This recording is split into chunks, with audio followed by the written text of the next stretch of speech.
আসসালামু আলাইকুম আরহামতুল্লাহ। সুপ্রিয় মাহফিলের আয়োজকবৃন্দ, ৬৪ জেলার বিভিন্ন প্রান্তে যে সমস্ত আলোচক, ওয়াইজিন, বক্তা, ব্যক্তি অশালীন অশ্রাব্য ভাষায় কথা বলে, এদের কথার কোনো মিষ্টতা নেই। কর্কশ, রুঠো, বদমেজাজ, চোখ লাল হওয়া বক্তাগুলো থেকে সতর্ক সাবধান হন। যেই বক্তাগুলো বিশেষ করে শুধু টাকা কামার ধান্দায় ব্যস্ত, কন্ট্রাক্টেড বক্তা, এত টাকা না দিলে ওয়াজ করবে না, ওয়াজে যাবে না, দাওয়াত নেয় না, এইসব বক্তা দিয়ে দিন ইসলামের খিদমত হবে না। এরা নিজেদের আখের গোছানোর বক্তা, দিন ইসলাম প্রতিষ্ঠা প্রচারের বক্তা এরা নয়।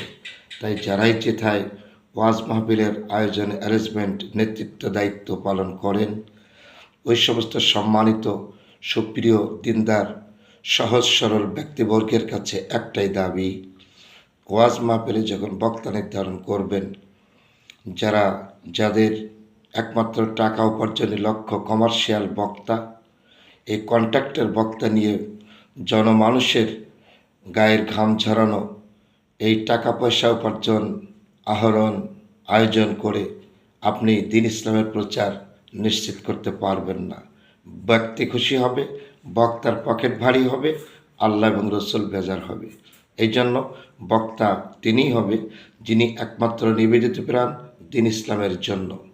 যারা অলি আউলিয়া, পীর ও মোর্শেদ কিবলাগণ, যারা দিন ইসলামের প্রচার করে বাংলাদেশে ইসলামের আলো জ্বালিয়েছে, একমাত্র সঠিক মত পথের আলোচক দিয়ে আপনি দিন ইসলামের প্রচারের কাজে ইনশাআল্লাহ যতটা সম্ভব চেষ্টা করুন।